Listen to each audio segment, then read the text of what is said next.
Okay, good morning friends. पहले lecture में आपको स्वागत है। आज के इस वीडियो लेक्चर में हम देखेंगे कि electric field due to non conducting sphere. Okay, तो देखो पिछला लेक्चर जब हमने देखा था कंडक्टिंग स्पेयर लिया था, हमने कंडक्टिंग शेल लिया था। तो शेल तो बीच से खाली होता है और बाकी इसके सरफेस पर पॉजिटिव चार्ज यूनिफॉर्मली डिस्ट्रीब्यूट हो जाता है। ओके, लेकिन यहाँ पर हमने नॉन कंडक्टिंग स्पेयर लिया है। देखिए यहाँ पर कंडक्टिंग स्फीयर भी ले सकते हैं और नॉन कंडक्टिंग स्फीयर भी ले सकते हैं, दोनों के लिए सेम रिजल्ट आएगा। वो कैसे? देखो, जो नॉन कंडक्टिंग स्फीयर होता है, तो नॉन कंडक्टिंग स्फीयर का मतलब है कि जो चार्ज एक बार जहां पर भी वॉल्यूम से या जिस सरफेस को चार्ज कर दिया है वो चार्ज अब ट्रांसफर नहीं होंगे, यानी कि नॉन कंडक्टिंग है, कंडक्शन नहीं करेंगे, यानी कि वो इनके आपस में शिफ्ट नहीं होंगे। तो यानी कि जो चीज जहां चार्ज करती है वो फिक्स हो जाता है, मूवेबल नहीं है चार्ज अब। तो इस वजह से पूरे वॉल्यूम में यहाँ पर चार्ज मिल जाएगा, ठीक है ना।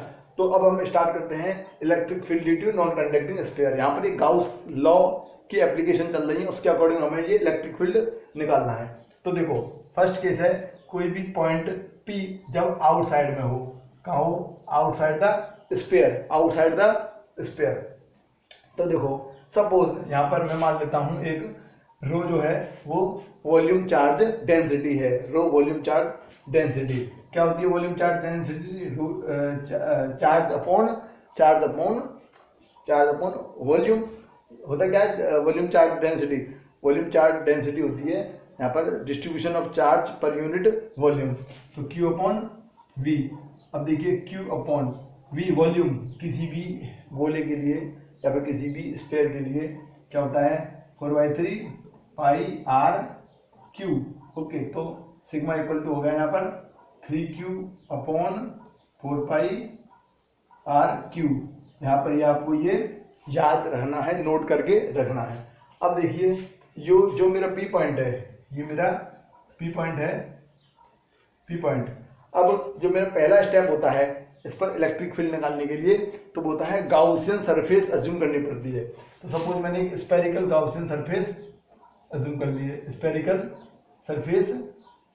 गाउस सरफेस अज्यूम कर ली है, जिसकी रेडियस है स्मॉल आर, जिसकी रेडियस है स्मॉल आर। ओके, अब देखिए फ्रॉम द गाउस लॉ के लिए फाई ई इक्वल टू होता है Q upon epsilon naught. Okay, यहाँ पर Q अपॉन एप्सिलॉन नॉट। अभी मैं इसकी Q ही ले रहा हूँ, बाद में इसको रिप्लेस कर देंगे अपन वॉल्यूम डेंसिटी से। ओके, तो यहाँ पर ये मेरा फर्स्ट इक्वेशन हो गया, ये मेरा फर्स्ट इक्वेशन हो गया है। चलो अभी सेकंड देखें, from the definition of flux के अकॉर्डिंग क्या है? फाई ई इक्वल टू होता है integration of close interval E dot ds। Okay, ds। अब देखिए, तो अब मैंने एक छोटा सा सैंपल लिया है, यहाँ पर ds का एक छोटा सा सैंपल लिया है इस सरफेस पर, गाउस सरफेस पर। इस ds पर जो इलेक्ट्रिक फील्ड की डायरेक्शन होगी वो होगी आउटवर्ड। हमने पिछले लेक्चर में कई बार देखा है आउटवर्ड आती है। तो जो ds है एरिया, उसकी डायरेक्शन भी ds आउटवर्ड ही है और इलेक्ट्रिक फील्ड E की डायरेक्शन भी आउटवर्ड है। तो इन दोनों के बीच में एंगल हमेशा 0 डिग्री रहता है, तो इस वजह से ये हो जाएगा E कांस्टेंट है। देखो गाउसियन सरफेस पर एवरीवेयर गाउसियन सरफेस पर इलेक्ट्रिक फील्ड क्या होता है? कांस्टेंट, इसलिए E कांस्टेंट बाहर आ गया। ये क्लोज इंटरवल S अभी भी है और ds। ओके, ds और cos थीटा जो है cos 0 डिग्री, थीटा क्या है यहाँ? 0 डिग्री। तो यहाँ पर cos 0 डिग्री। ओके, डॉट जैसे हटता है, डॉट है अपना डॉट प्रोडक्ट वाला डॉट है, तो ये cos थीटा आता है, cos थीटा मैंने 0 डिग्री रखा, 1 हो जाता है। तो ये फाइनल बनेगा phi E equal to E। अच्छा, ये तो हो गया 1। अब ये इंटीग्रेशन ऑफ ds, अब इस होल सरफेस का एरिया, इंटीग्रेशन ऑफ ds, इस पूरे गाउसियन सरफेस का एरिया। ओके, गाउसियन सरफेस का एरिया कितना हो जाएगा?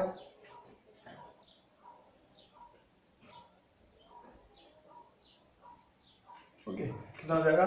4 पाई आर स्क्वायर, ठीक है ना। ये हो गया। अब आपको क्या करना है यहाँ पर? अब आपको इक्वेशन 1 और इक्वेशन 2 को इक्वल करना है।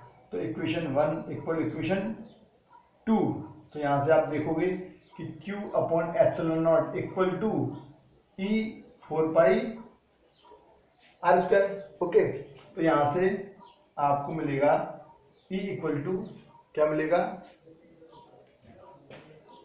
E equal to Q upon epsilon not 4 pi R square. यहां पर ये आपको एक फॉर्मूला मिला है, यह फाइनल इलेक्ट्रिक फील्ड है। अब देखो इलेक्ट्रिक फील्ड, अब मैं Q को रिप्लेस करता हूं, अभी भी सिग्मा से रिप्लेस कर सकता हूं। ओके, तो इसके लिए मुझे रिप्लेस करना होगा, मैं सबको अरेंज कर रहा हूं और जो मेरे काम के हैं उनको मैं यहाँ पर लिखे छोड़ रहा हूं। तो देखो चूंकि Q इक्वल टू यहाँ से रिप्लेस हो सकता है, तो E इक्वल टू आ गया Q की वैल्यू यहाँ से क्या हो जाएगी, चूंकि Q equal to 4 pi R Q sigma upon 3 rho upon 3, तो यहाँ से ये आएगा E equal to 1 upon epsilon not 4 pi R square. तो एज इट इज है, अब Q की वैल्यू में रिप्लेस कर रहा हूँ, तो 4 pi R Q rho upon 3। तो यहाँ से देखो कुछ चीज़ें कैंसिल हो रही हैं, यस हो रही हैं, 4 5 से 4 5 ओके कैंसिल हो गया है।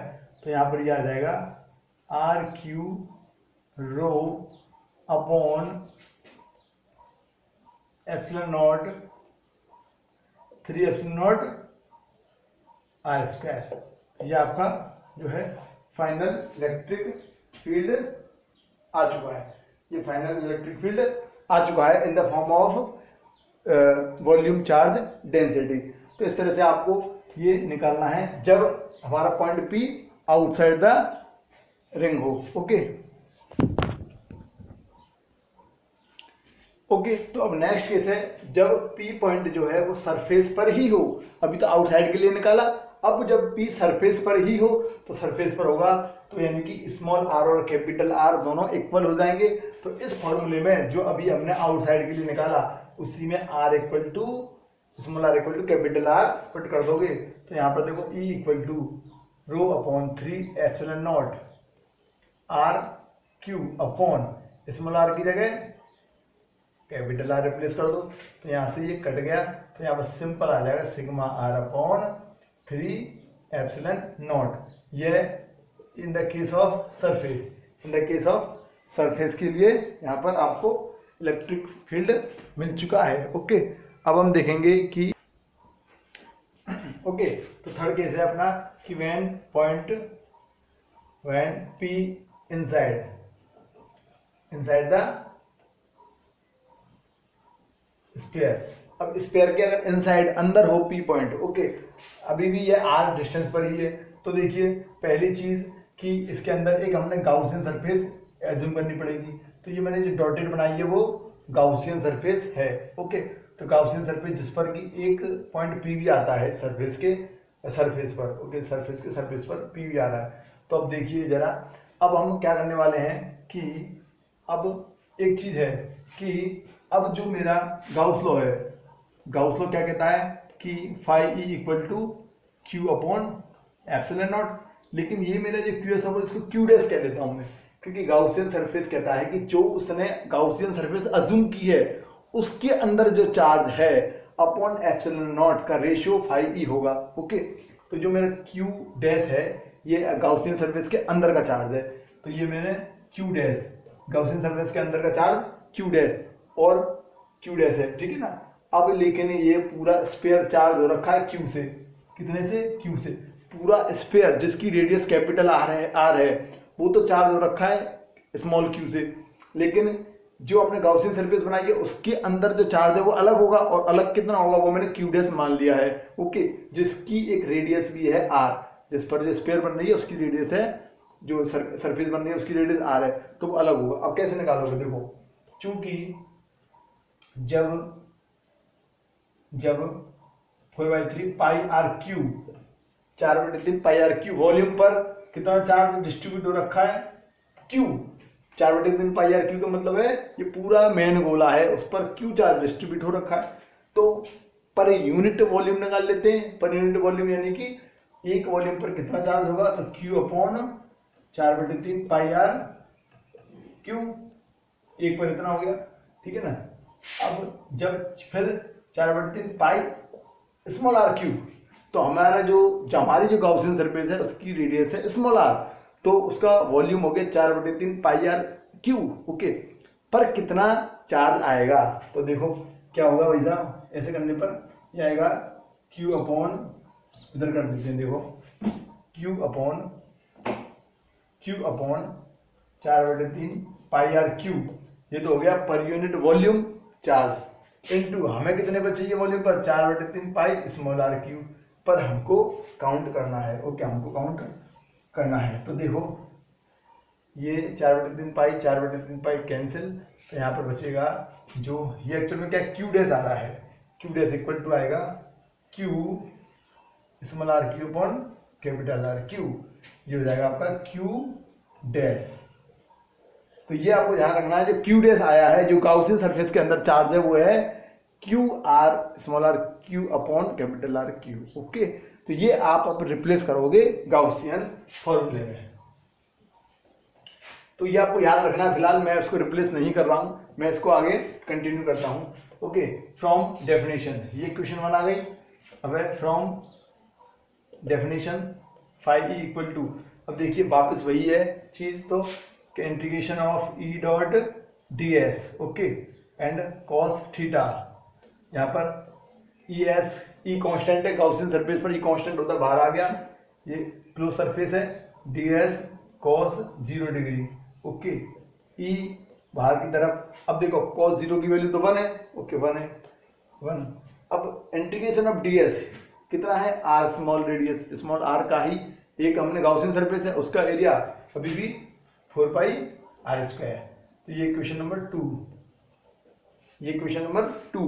अब इक्वेशन 1 को इक्वेशन 2 के इक्वल कर देंगे, तो इक्वेशन 1 इक्वल टू 2, तो यहाँ से देखो क्या आएगा, E 4 pi R square equal to equation 1 है Q dash upon epsilon naught. Okay, तो यहाँ से ई इक्वल टू आ गया, ई इक्वल टू क्या आ गया बताओ, Q dash upon epsilon not 4 pi R square. Okay, ये यहाँ पर आ गया। अब क्यू डैश यहाँ पर अपन रिप्लेस कर सकते हैं in the form of Q, तो इस क्यू को यहाँ पर क्यू डैश को रिप्लेस कर दो और तुम्हारा जो भी है फाइनल आंसर आ जाएगा।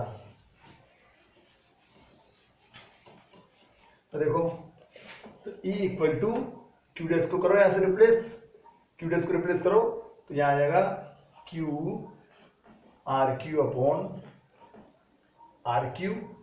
Okay, 1 upon 4 pi epsilon not R square.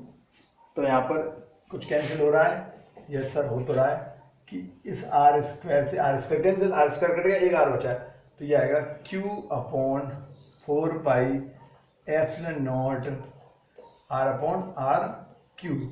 यहाँ पर ये आपका final electric field inside the non conducting sphere आ गया है। ओके, अब यहाँ पर एक बात है, इसको वेक्टर फॉर्म में लिखने के लिए सिंपल ही आर लास्ट में आर कैप लगा दो, E vector equal to formula वही रहेगा लास्ट में आर कैप, क्योंकि जो इलेक्ट्रिक फील्ड की जो डायरेक्शन रहेगी वो अलोंग द आर कैप, जितनी भी आर है उसके अलोंग द आर कैप, उसी के अलोंग ही तो होती है, तो इसलिए आर कैप हमने लगा दिया है। ओके, तो ये डेरिवेशन हो गया इनसाइड द सर्कल के लिए।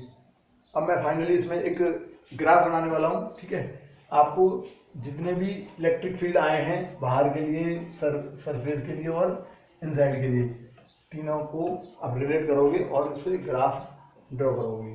तो देखो यहाँ पर ये आर है और ये ई है, R0 यानी कि यहाँ होता है सेंटर। ओके, यहाँ होगा सेंटर। तो आप ठीक से देखें, अगर जब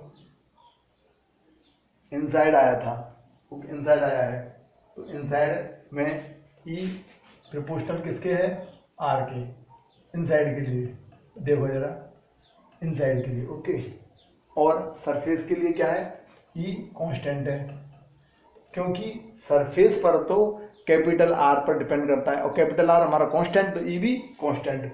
और ये एक्चुअल में सरफेस के लिए। लास्ट जो आउटसाइड के लिए है, तो E proportional to 1 upon R square. E proportional 1/r²। अब देखिए सपोज ये है कैपिटल आर, ये आर हमने इंक्रीज किया और यहाँ पर ये उसकी कैपिटल आर यानी कि रेडियस ऑफ द स्फीयर आ गया। उसके बाद ये आउटसाइड होना स्टार्ट हो गया। तो ये सरफेस का केस है। सरफेस पर ई क्या है, कांस्टेंट है। क्या है, ई कांस्टेंट है। अच्छा, ये जीरो से लेके आर इक्वल टू आर तक ये है इनसाइड, और इनसाइड के लिए क्या है, ई प्रोपोर्शनल टू आर। तो इसको प्रोपोर्शनल एक स्ट्रेट लाइन आएगी, ये कांस्टेंट आ गया सरफेस पर। उसके बाद आउटसाइड, जब आर ग्रेटर देन आर तो ये हो गया आउटसाइड। तो ये कैसा आएगा, पैराबोलिक डिक्रीज, एक्सपोनेंशियल डिक्रीज। तो ये डिक्रीज करेगा, ई कांस्टेंट और यहाँ पर ई प्रोपोर्शनल आर। इस तरह से ये आपने ग्राफ ड्रॉ किया है तीनों ही केस में, आउटसाइड, सरफेस और इनसाइड के लिए। ओके, तो इस वीडियो लेक्चर में इतना ही। अब नेक्स्ट लेक्चर में हम थोड़ा सा और पोर्शन बचा है, उसको कंप्लीट करने के बाद आपका गाउस लॉ एंड एप्लीकेशन आपको फिनिश हो जाएगा। ओके, तो देखिए, थैंक्स फॉर वॉच। सब्सक्राइब कीजिए चैनल को, सपोर्ट कीजिए, जिससे हम और भी इंटरेक्टिव वीडियोस मैंने एनटीएससी के लिए भी बनाना स्टार्ट किया है। एनटीएससी में आप स्पेशली फिजिक्स के लिए यहाँ पर पढ़ पाओगे। Okay, thanks for watch.